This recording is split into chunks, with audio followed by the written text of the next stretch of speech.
ओम नमः शिवाय।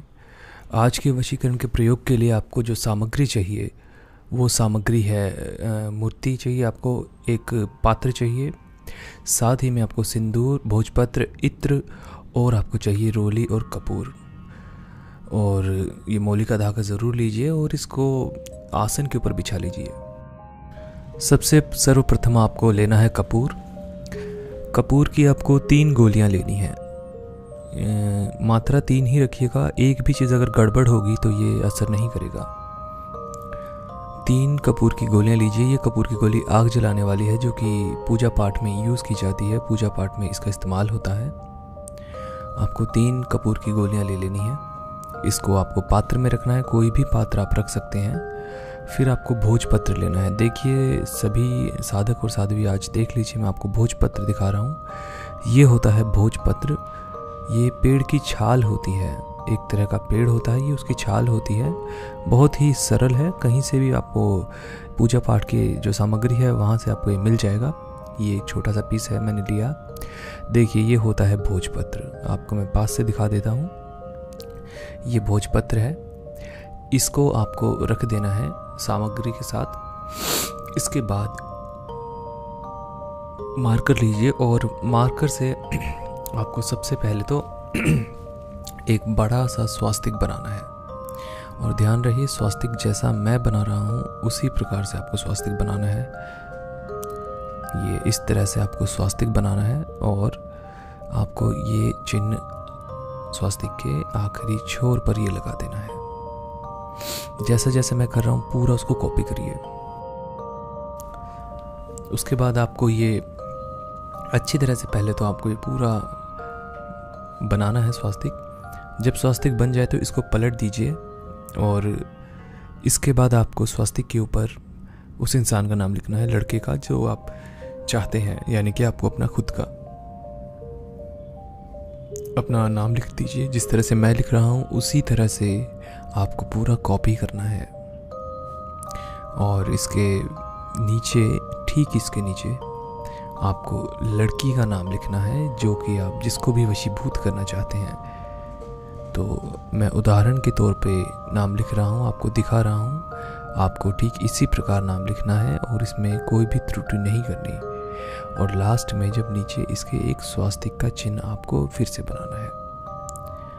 ध्यान रहे जो चिन्ह बने हैं वो एकदम स्पष्ट हों, साफ दिखाई देते हों। इसके बाद आपको लेना है सिंदूर। और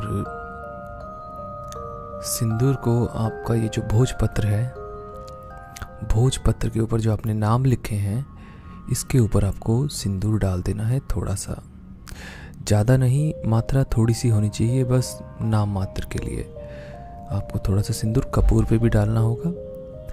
दोनों पे सिंदूर हो गया। उसके बाद आपको, जैसे मैं यहाँ पे भोजपत्र को फोल्ड कर रहा हूँ उसी प्रकार से, ठीक उसी प्रकार से आपको भोजपत्र को फोल्ड करना है, यानी कि मोड़ना है।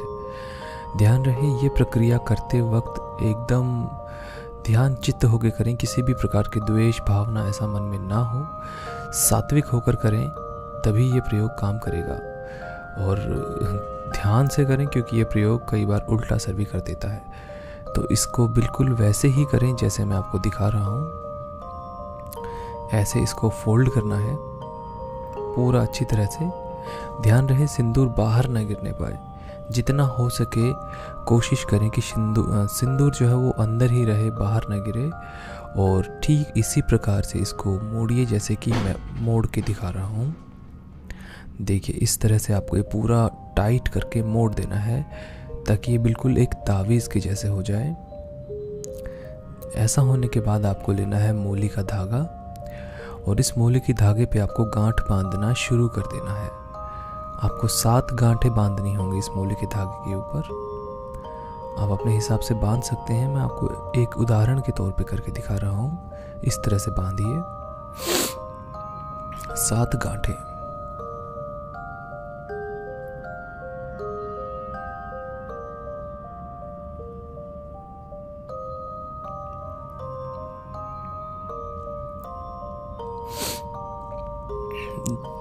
ये आपको पूरी 7 गांठें ही बांधनी है और इसके शुरू में कोई गांठ नहीं होनी चाहिए, क्योंकि हम अक्सर शुरू में और अंत में एक गांठ लगा देते हैं ताकि धागा ये खुले ना। तो उस प्रकार से नहीं, केवल और केवल मात्र 7 गांठें होनी चाहिए। 1 2 3 4 5 6 और ये 7 गांठें होने के बाद आपको इत्र लेना है। ये मेरा जो इत्र है ये रोल ऑन में है, तो स्प्रे हो या खाली मतलब जो डायरेक्ट डल जाए वो वाला हो या कोई भी इत्र हो वो चलेगा। तो आप मैं यहाँ पे रोल ऑन का इस्तेमाल करके दिखा रहा हूँ आपको इत्र लगाना है भोजपत्र के ऊपर। देखिए ये इत्र लग गया, आप देख सकते हैं, आपको दिख रहा है। उसके बाद इसको मोड़ देना है और जिस पे आपने 7 गांठें लगाई हैं उसको आपने ऐसे कस के बहुत ही टाइटली, ताकि खुले ना, पूरी तरह से ज़ोर से बांध देना है। अच्छी तरह से बांधने के बाद आपको इस पे गांठ लगा देनी है। अंत में आप 2 लगा सकते हैं गांठें, 3 लगा सकते हैं, 1 लगा सकते हैं, इससे कोई फ़र्क नहीं पड़ेगा। ये गांठें इसलिए लगानी है ताकि ये खुले ना। अब जब इसमें गांठ लगा दी जाए तो उसके बाद इसको टाइट करके एक साइड में रख दिया जाए। अब बारी आती है कपूर की।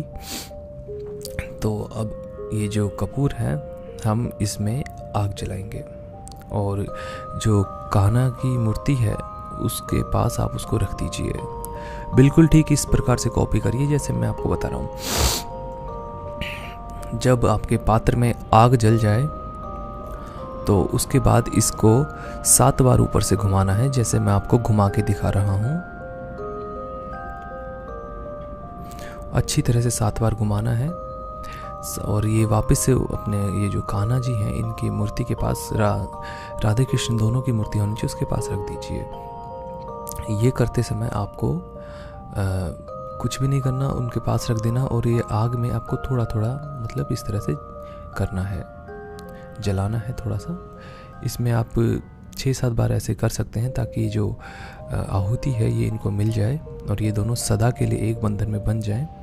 ऐसे आपको 3 बार घुमाना है, जैसे पहले घुमाया वैसे ही 7 बार अब दोबारा से घुमाना है। फिर कान्हा जी की मूर्ति के पास इसको रख दीजिएगा 2 मिनट के लिए और उसके बाद फिर से आपको यही प्रक्रिया 7 बार आपको ये आग में आहुति देनी है। ज़्यादा नहीं जलाना, थोड़ा थोड़ा सा, और उसके बाद ये 7 बार ऐसे घुमा देना है। घुमाने के बाद आपको ये रख देना है सामने और अगले दिन, जब अगले दिन की सुबह हो तब आपको ये जो है, जो यंत्र आपका तैयार हो जाएगा और इसको आपको अपने हाथ पे, राइट हैंड पे, अपने बाजू पे बांध के रखना है। और ये इतना प्रभावशाली है कि इसका कोई तोड़ नहीं है, इसका तो तोड़ हमारे पास भी नहीं है। अगर आपका ये प्रयोग आपने सही तरीके से किया तो ये ज़रूर कामयाब होगा और हम भी इसको नहीं तोड़ सकते। इसका तोड़ आपको कहीं पर भी नहीं मिलेगा, ये एक दूसरे के लिए ही बने हैं। अगर एक बार ये सिद्ध कर लिया जाए तो ये इतना प्रभावशाली है कि आप खुद सोच भी नहीं सकते ये कितना आपके लिए काम करेगा। और रही बात तोड़ने की, तो इसका तोड़ हमारे पास खुद भी नहीं है, जिसने मतलब हमने ये बनाया और इसका तोड़ हमें नहीं मिला, तो आप सोच सकते हैं कि इसका तोड़ कहीं भी नहीं होगा। और एक सबसे ज़रूरी बात चेतावनी मैं देना चाहूँगा कि इसमें बहुत ही सोच समझकर अपनी बुद्धि से प्रयोग को करें, क्योंकि ये बहुत बार उल्टा असर भी दिखा देता है। और अगर उल्टा असर हो जाए तो इसमें हमारी कोई जिम्मेदारी नहीं होगी। अपनी